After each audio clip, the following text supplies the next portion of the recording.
minasyaitonirrajim. Bismillahirrahmanirrahim. Assalamualaikum warahmatullahi wabarakatuh. Apa kabar saudara-saudariku seiman seagama? Semoga kita dalam keadaan sehat walafiat bersama anak keluarga kita tercinta. Semoga kehidupan kita hari ini lebih baik lagi, keimanan kita hari ini semakin meningkat lagi, dan intinya semoga kehidupan kita ke depannya lebih baik lagi, berusaha untuk lebih dekat kepada Allah dengan iman dan takwa. Hari ini saya akan membahas tema tentang 8 golongan manusia yang dimurkai Allah. Sebelum masuk tema hari ini, silakan bagi Bapak Ibu yang ingin menekan tombol subscribe-nya, semoga bisa banyak melihat video ceramah motivasi saya selanjutnya. Semoga bermanfaat. Oke, kita langsung tema hari ini tentang 8 golongan manusia yang dimurkai Allah. Yang pertama, pedagang yang suka bersumpah dalam jual beli.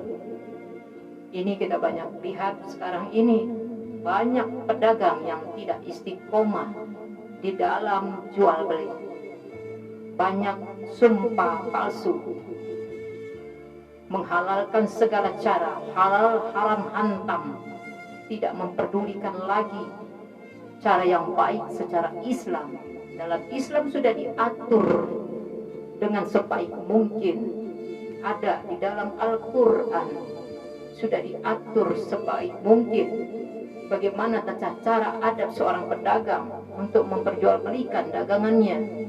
Jadi berusaha, jangan pernah melakukan jual beli untuk suatu kepentingan, untuk memperkaya diri dengan cara yang tidak baik, merugikan orang lain. Berhati-hatilah, karena itu tidak akan berkah untuk kita dan keluarga kita. Carilah rezeki yang halal untuk menafkahi keluarga kita, karena harta yang jauh dari kehalalan akan berdampak yang sangat kurang baik kepada keluarga kita. Pasti akan banyak kemudaratan dalam keluarga kita. Berhati-hatilah. Yang kedua, orang miskin yang sombong. Banyak sekali kita melihat orang miskin yang sombong. Sebenarnya di sini miskin bukan miskin secara materi saja, tapi miskin keyakinan. Miskin keyakinan akan sumpah dan janji Allah. Siapa yang berjalan di jalan Allah, Allah akan cukupkan kebutuhannya, Allah akan mengurus segala urusannya. Berhati-hati. Ini banyak sekali kita temui saudara-saudari kita yang mempunyai sifat sombong. Berhati-hatilah, karena kesombongan adalah jubahnya Allah. Karena kesombongan adalah milik Allah. Tidak berhak sama sekali manusia untuk sedikit saja merasa sombong dengan apa yang dia miliki. Karena hidup kita, mati kita dalam genggaman Allah. Berusaha untuk menata hati dan pikiran kita agar tetap baik-baik saja. Tidak boleh kita sedikit saja untuk sombong kepada siapapun juga. Karena apa yang kita miliki saat ini semua adalah dari Allah, pemberian dari Allah, titipan dari Allah. Yang namanya titipan akan diambil kembali dan harus dipertanggungjawabkan di hadapan Allah. Jadi berhati-hati. Keyakinan ini tidak mudah, tapi kita wajib berusaha. Jangan mengaku orang Islam kalau tidak bisa taat kepada Allah. Yang ketiga, orang tua yang suka berzina. Allah akan sangat murka orang tua yang suka berzina. Zina fisik, zina mata, zina hati, zina telinga, zina pikiran. Gampang sekali untuk berkibah, berpikir yang buruk kepada orang lain, merasa diri lebih baik dari orang lain. Berhati-hatilah. Jangan suka melakukan perzinahan. Jangan suka melakukan zina dengan sengaja. Karena Allah sangat murka, dan tunggu saja azab dari Allah. Di dunia saja kita sudah diberikan azab, siksa yang sangat pedih. Dan nanti pun di akhirat akan menunggu siksa yang lebih pedih kalau kita tidak mentaubati apa yang sudah kita lakukan. Yang keempat, penguasa yang zalim. Berhati-hatilah. Kekuasaan yang kita miliki harus kita pertanggungjawabkan di hadapan Allah. Berhati-hatilah sebagai seorang pemimpin, berusaha memberikan contoh suri teladan yang baik buat bawahannya. Bukan untuk dipuji, berusaha untuk dihargai karena kepemimpinan yang benar-benar baik dan di jalan Allah. Dan yang kelima, orang yang membunuh seseorang mukmin dengan sengaja tanpa alasan yang benar. Banyak terjadi pembunuhan sampai sekarang ini. Saat pandemi pun masih banyak terjadi pembunuhan di mana-mana tanpa alasan yang jelas. Orang bisa melakukan apa saja, kehilafan apa saja kalau mudah dikuasai hawa nafsunya. Sulit meredam amarahnya. Apalagi dalam kondisi sekarang ini, orang rentan sekali untuk melakukan perbuatan yang buruk. Berhati-hatilah. Jangan sampai kita melukai saudara-saudara kita dengan sengaja karena mengikuti hawa nafsu kita, menghilangkan nyawa manusia dengan sengaja. Berhati-hatilah. Hukum karma, hukum alam akan berlaku. Siapa yang menanam akan menuai hasilnya. Segala perbuatan baik atau buruk akan kembali kepada pelakunya pasti.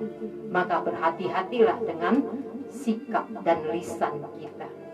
Yang keenam, orang yang berprasangka buruk kepada Allah serta meragukan bantuan Allah. Jangan sampai berprasangka buruk kepada Allah. Allah sesuai prasangka hambanya. Kalau kita berprasangka buruk kepada Allah, kemana lagi kita akan berlindung? Kemana lagi kita memohon pertolongan kalau bukan kepada Allah? Cari Tuhan selain aku, kata Allah. Kalau kau tak taat kepadaku, mau kemana kita pergi? Kita di dunia saja hanya menumpang hidup. Semua alam jagat raya ini adalah milik Allah. Maka berhati-hatilah. Jangan pongah, jangan congkak, jangan angkuh, jangan takabur dengan diri kita.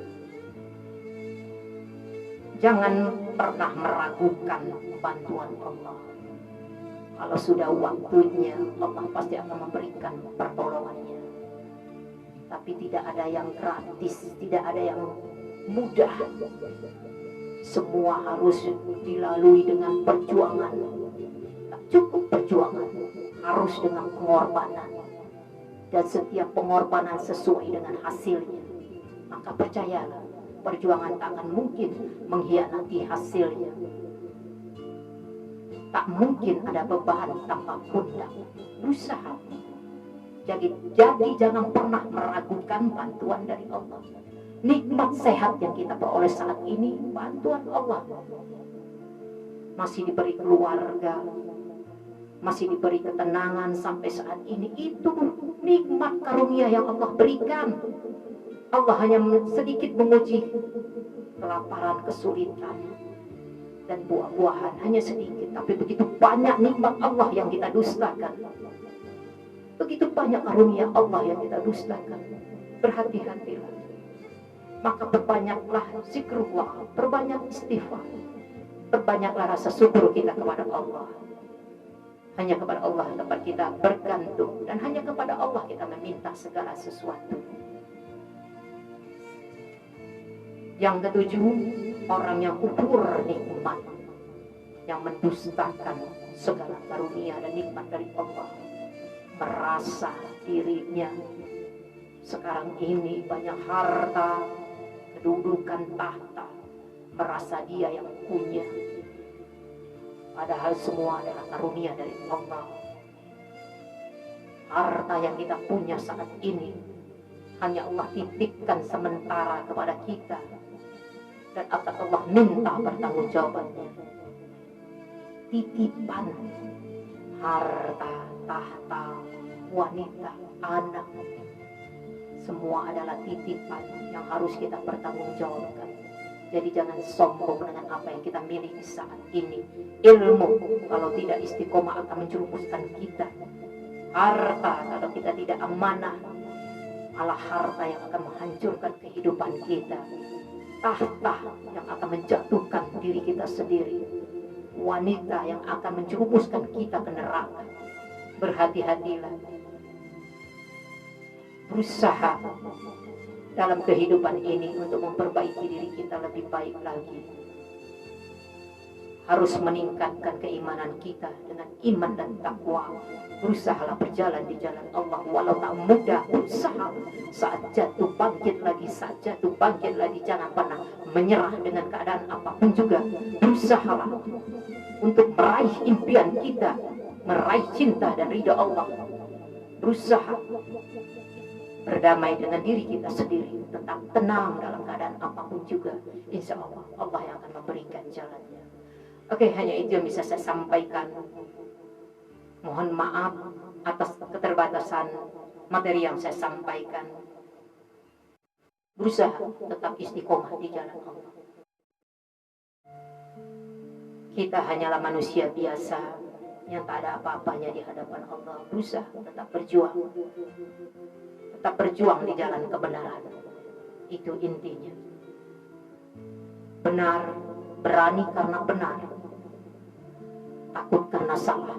Jadi berusaha berjalan di jalan Allah. Insya Allah, Allah yang akan menguatkan kita di atas kekuatannya. Semoga keluarga kita selalu dalam perlindungan dan rahmat Allah. Tetap berjuang, tak kenal menyerah, tak kenal putus asa. Istirahat kita nanti di surganya Allah. Di dunia ini kita hanya rehat saja. Di dunia hanya sementara. Berusaha untuk meraih cinta dan ridha Allah. Tetap yakin dan percaya akan janji dan sumpah Allah. Siapa yang berjalan di jalan Allah, Allah akan mencukupkan kebutuhannya. Allah akan mengurus segala urusan. Insya Allah kita berusaha bersama-sama untuk lebih memperbaiki diri kita lebih baik. Insya Allah. Mohon maaf sekali lagi atas segala kekurangan. Yakinlah segala kebenaran pasti datangnya dari Allah. Kalau banyak kekurangan itu karena saya masih kurang ilmu dan kurang keyakinan.